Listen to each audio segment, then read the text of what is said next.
Welcome to Medical Marijuana and Wellness. Tonight's topic is the power of cannabinoids, Part 3, CBG, CBGN, and CBC. Three minor cannabinoids that play a very important role in medical cannabis. Now let's cover a couple housekeeping issues before we begin. First of all, at the bottom of your screen, you'll see a Q&A button. Please feel free to ask questions during the webinar. We'll answer them at the end of the presentation. We know it's important for you to get your questions answered, and this is a great format to be able to get that done. Also, at the end of this webinar, you'll receive an email that gives you a link to a recording of this webinar, a copy of slides in flipbook format, sponsor discounts, and other important information. Also, feel free to check out marijuanaaware.com for past webinars, and also our YouTube channel, Marijuana Aware, for previous webinars, Q&A sessions, and also bonus videos. So let's talk about cannabinoids and cannabinoic acids. CBGA is considered to be the mother of all cannabinoids. It is an acid that creates THCA, CBDA, CBCA, and also will create CBG. CBCA creates CBC, and also if you look at the THC and you age it as well as heat it, that's what creates CBN. Now, that process is called decarboxylation. And by the way, if you want to find out more information about how cannabinoids affect the body, please check out our link here, bit.ly/understanding-cannabinoids. Let's talk about CBG. CBG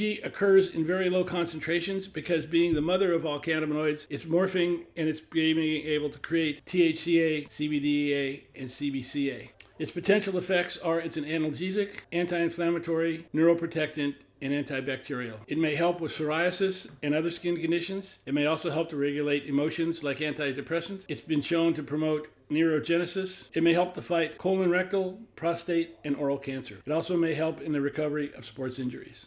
CBN. The conversion of THC to CBN happens via oxidation or decarboxylation. It is a very important cannabinoid in its natural degradation to THC means that it's mildly psychoactive. It also being exposed to light, heat, and even air. It's commonly found in aged and stored cannabis and is hardly ever present in fresh and low temperature extracts. Now, what are its potential effects? It's an anticonvulsant, anti-inflammatory, antibiotic, analgesic, stimulates the appetite, and is neuroprotectant. What are its benefits? It relieves muscular skeletal pain, enhances the overall quality of sleep.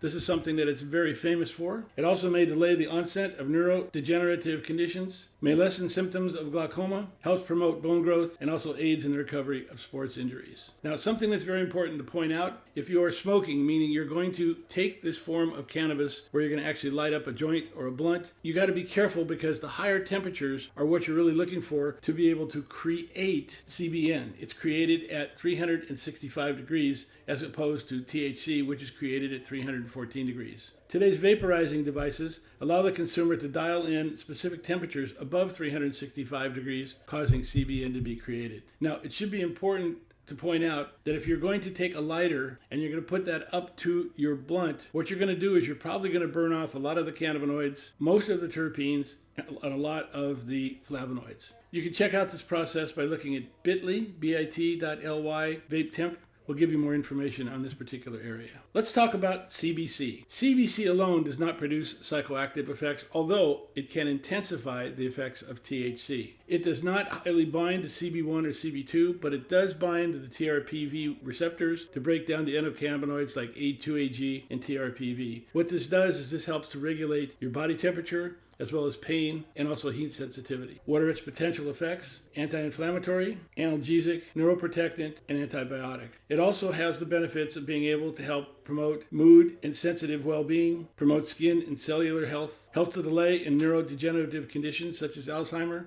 and also promotes neurogenesis and the regrowth of new brain cells. Now, comparing these three cannabinoids, it's interesting to point out that all three of them are analgesic, anti-inflammatory, neuroprotectant, and also antibiotics. In the case of CBN, it's also an anticonvulsant and also helps to stimulate appetite. And what's important about these particular minor cannabinoids is they do everything from helping with skin conditions, muscular skeletal pain, overall helps with sleep, delays in the onset of neurodegenerative conditions, and also can help to detect body temperature and delays the onset of neurodegenerative conditions. Now, how do we know if we have CBG, CBN, and CBC in a product? Well, this is an example of a certificate of analysis. It's from a product product from Air. It's called Harlequin. It's a 1-to-1 CBD to THC vape cartridge. And I point this out because a lot of people don't believe that there's vape cartridges that have CBD in them, and here's a perfect example of that. Now notice over here, when you take a look at the potency, you have CBG, CBN, and CBC. Now they're also in this product. Notice they're in smaller quantities.